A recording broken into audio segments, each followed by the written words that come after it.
Coach, with blowout wins just so hard to come by in the NBA with how competitive teams can be, how good does it feel to be able to pull off a win like this?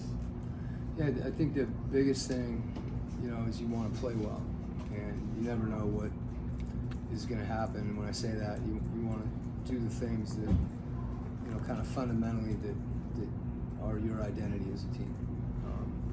So that to me, I thought, we had some really good defensive possessions, particularly in the second half, and they've got Williams just has a presence at the rim, and Nurkic too.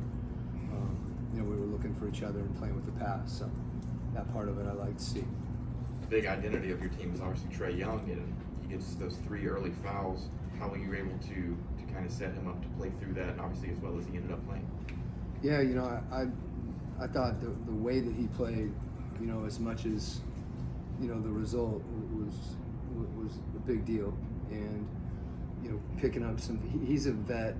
He knows how to avoid some of those situations, and we were able to I got him back in, and at one point when they put us in a box and one, and so some of those things that were good for him to have to kind of work through as well, and I like that he kept playing even though he was in foul trouble.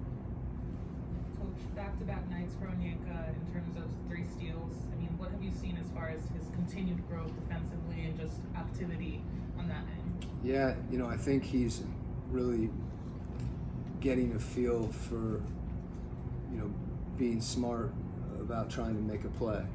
And he picked up a couple fouls tonight too. One of them, he gave himself up to prevent a layup, and then he picked up another quick one. But again, his ability to move his feet and, be active and have active hands without fouling out on the perimeter. There was a point when he was going for shot fakes out there, and I think picking up silly fouls.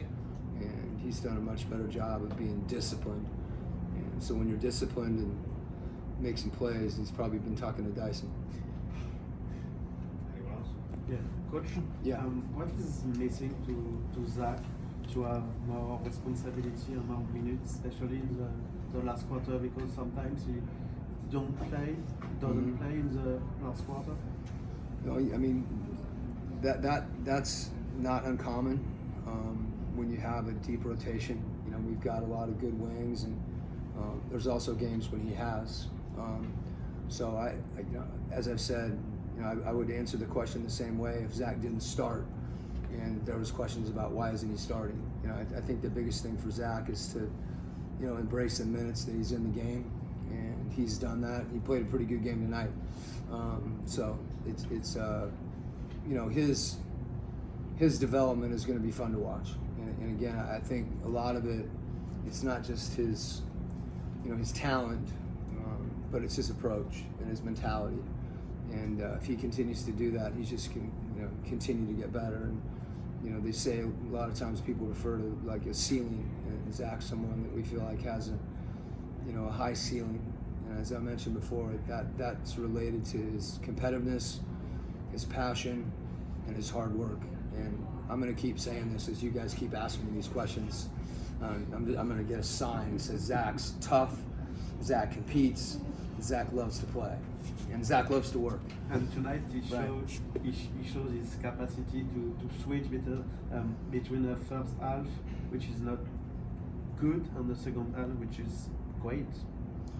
You're saying he didn't play well the first half? No, I mean in the third quarter he played very well. He made shots. Yeah. See, that's the thing. Like, I don't want us to get hung up on Zach making shots and saying he played well, and him missing shots and saying he didn't. The only way Zach doesn't play well in those situations is if he passes up shots. There was a game earlier in the year, I can't remember which one it was, where he had a really tough game in the first half and immediately came back and bam, had a huge third quarter. And that's significant, more than what the stat sheet says. Your ability to handle adversity, that'll take you, because really, adversity, used to say adversity is opportunity in disguise. You need adversity to get better. And that's one of the things that I think I talk about as competitiveness. you know, that he's able to play through those things. So I'm less concerned about whether his shot goes in, as I said, is whether he takes it. And I think one of the things he's been doing, you know, defensively, he's very consistent. You know, it doesn't mean he's perfect, but that's been something that he's given us night in and night out, and that also doesn't show up on the box score. So it's Zach's a complete player, you know, and that's not common at his age, especially when you have a player that attacks the rim, can finish, can shoot, can defend, and can rebound. That's a pretty good thing. Thank you. All right.